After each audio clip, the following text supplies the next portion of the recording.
Avira Women's Day special offer 50% off on IUI IVF valid till 8th March.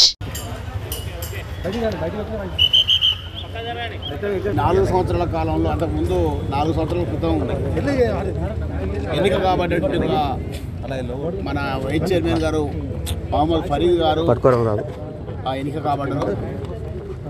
వారి యొక్క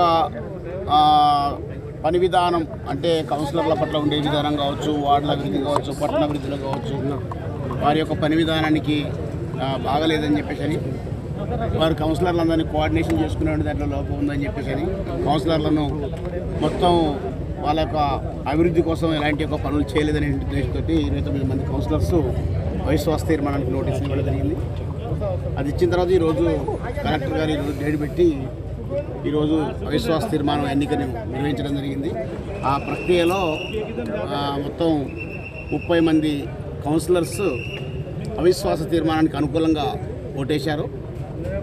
ఒకరు వ్యతిరేకంగా ఓటేసుకున్నారు ఫరీద్ గారు, ఇద్దరు తటస్థంగా ఓటేశారు. ఆ ప్రకారం ఏంటంటే అవిశ్వాస తీర్మానం నెగ్గినట్టుగా ఇప్పుడే ఆర్డీఓ గారు డిసైడింగ్ ఆఫీసర్గా దాన్ని ప్రకటించారు. ఇది దీనికి సంబంధించిన అంశం. ఫర్దర్ మళ్ళీ వైస్ చైర్మన్ ఎన్నిక ఎప్పుడు జరుగుతుంది అనేది కలెక్టర్ గారు నిర్ణయిస్తారు. దాని ప్రకారంగా జరుగుతుంది.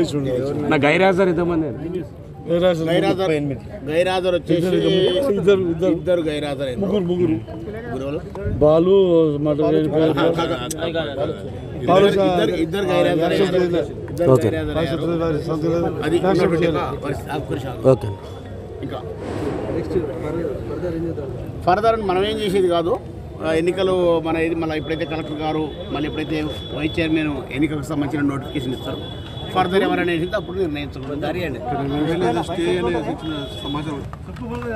ఎవరి అయినా నిర్ణయించేది ప్రజలకు హక్కు ఉంది కాబట్టి ప్రజాస్వామ్యంలో మన ప్రజలు ఎంత పెద్ద నాయకుడైనా కావచ్చు, ప్రజల అభిష్టం మేరకు కానీ లేదు మనను ఎన్నుకున్న కౌన్సిలర్స్ కానీ విస్మరించినప్పుడు ఇట్లాంటి పరిణామాలే జరుగుతాయి. కాబట్టి ఈరోజు ప్రజలందరూ కూడా హర్షించే విధంగా ఈరోజు కౌన్సిలర్లు అందరం కానీ ఒక నిర్ణయానికి వచ్చి ఈరోజు అవిశ్వాస తీర్మానం పెట్టడం జరిగింది.